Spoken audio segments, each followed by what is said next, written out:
Hi guys, সকলোকে পুনৰবাৰ স্বাগতম জনালোঁ মোৰ ইউটিউব চেনেলটোলৈ। চ' বহুত দিনৰ পৰা R15 ফিফাৰ ওপৰত মই ভিডিঅ' দিম বুলি ভাবিছিলোঁ, কিন্তু দিব পৰা নাছিলোঁ।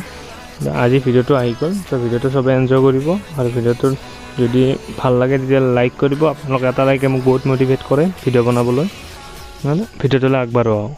চ' R15 V4 বহুত মানুহৰে তাৰমানে ক'বলৈ গ'লে তাৰমানে কি বুলি কয়, বহুত মানুহে কুৱেশ্যন কৰিছে R15 V4 কেতিয়া আহিব, কেনেকুৱা হ'ব দেখাত, তাৰ লগত কি কি চেঞ্জ হ'ব, ইঞ্জিন স্পেচিফিকেশ্যন কি কি থাকিব, লগতে আৰু কিবা এক্সট্ৰা কিবা থাকিব নেকি। চ' আজি সকলোবোৰ ডাউট মই ক্লিয়াৰ কৰি দিম R15 V4 ওপৰত কেনেকুৱা কি হ'ব।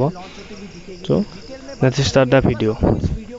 চ' এক নম্বৰ পইণ্টটো যদি ক'বলৈ যাওঁ, R15 V4 আৰু R15 V3 এই দুটা মডেলৰ মাজত ইমান একো তাৰমানে ক'বলৈ গ'লে আপগ্ৰেড নহয়, ইমান একো নহয়। তো যিকেইটা হ'ব সেইকেইটা মই একদম পইণ্ট হিচাপত কৈ দিম। এক নম্বৰ, কালাৰ চেঞ্জ হ'ব, নিউ কালাৰ আহিব। যেনেকুৱা V3 BS6 মডেলত নিউ কালাৰ আহিছে, চ' V4তো নিউ কালাৰ আহিব, গ্ৰাফিক্স বেলেগ আহিব, কিন্তু বাকী কনচল চব একে থাকিব, ব্ৰেক একে থাকিব, গোটেই একে থাকিব। খালি এটা বস্তুৰ কোৱা যায় আছে যে যোনটো ছাছপেনশ্যন যোনটো আছে সেইটো বৰ্তমান টেলিস্কোপিক হৈ আছে, কিন্তু যদি USD দিয়ে তেতিয়াহ'লে R15 V4ৰ অলপ প্ৰাইচটো হাই হ'ব। কিন্তু মোৰ মত ইয়ামাহাৰ R15 V3ৰে দাম বহুত, চ' ইয়ামাহাই মোৰ মত নিবিচাৰে যে এই USD ফক দিয়াৰ লগে লগে প্ৰাইচটো হাই হৈ যাব। চ' ইয়ামাহাই এইটো কথা নিবিচাৰে যে তেওঁলোকৰ প্ৰাইচটো আৰু হাই হৈ যাওক, কাৰণ যিমান হাই হৈ যাব প্ৰাইচটো সিমানে চেলটো কমি আহে। চ' তথাপিও আশা দিবও পাৰে, কিন্তু ধৰক 70% দিয়াৰ আশা আছে, কিন্তু 30% দিয়াৰ আশা নাই। চ' এইটো এটা চেঞ্জ হ'ব লগা কথা। এইটো ওপৰত অলপ কনফিউজন হৈ আছে যে কি হ'ব।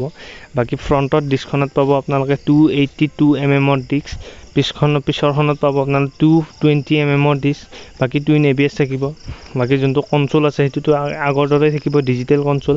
খালি ইয়ামাহাই এইবাৰ অলপ এটা গুৰুত্ব দিব হেডলেম্পৰ ওপৰত, কাৰণ বহুত মানুহৰে কমপ্লেইন আহিছে যে R15 V3খনৰ যিটো হেডলেম্প হয় সেইটোৰ পাৱাৰ একেবাৰে কম, ক'বলৈ গ'লে পাৱাৰ নায়েই বুলি ক'ব লাগিব, আৰু ৰাইড কৰোঁতে বহুত প্ৰব্লেম হয় মানুহবোৰৰ। চ' এইটো প্ৰব্লেমৰ ওপৰত ইয়ামাহাই এবাৰ পূৰা কনচেনট্ৰেট কৰি পাৱাৰফুল হেডলেম্প দিব। এইটো চিউৰ হৈ গৈছে যে পাৱাৰফুল হেডলেম্প দিব। নেক্সট ক'বলৈ গ'লে ইঞ্জিনটো V3ৰে হ'ব, কিন্তু ৰিটিউন কৰা যাব। 155cc ইঞ্জিন হ'ব, কিন্তু ৰিটিউন কৰা যাব। আৰু যদি ইঞ্জিন স্পেচিফিকেশ্যন ক'ব যাওঁ তেতিয়াহ'লে single cylinder DOSC 4 stroke liquid কুল ইঞ্জিন পাব। ট্ৰেন্সমিশ্যনটো আপোনালোকে 6 গিয়াৰৰ পাব। লগতে যিবোৰ এক্সট্ৰা ফিচাৰ্ছ থাকে ধৰক শ্লিপাৰ ক্লাছ এইবোৰ পাব, শ্লিপাৰ ক্লাছ থাকিব। বাকী চেম একেই টায়াৰ, হুইল ইঞ্চ 7 ইঞ্চৰ হুইল পাব। চব বাকীখিনি চব একেই ক'বলৈ গ'লে, ইমান একো চেঞ্জ নহয়। খালি গ্ৰাফিকটো, কালাৰটো এতিয়া USDটো দিয়েই নে আগৰ দৰেই থাকে সেইটো নাজানো, কিন্তু বাকীখিনি চব একেই থাকিব। চ' ভিডিঅ'টো যদি ভাল লাগিল তেতিয়াহ'লে লাইক কৰিব, এটা চেনেলটো ছাবস্ক্ৰাইব কৰিব নাপাহৰিব, আৰু লগতে থকা বেল আইকনটো দাবাই দিব, যাতে মোৰ ভিডিঅ' আহিব লগা নটিফিকেশ্যনবোৰ আপোনালোকে পাই থাকে। চ' জয় আই অসম।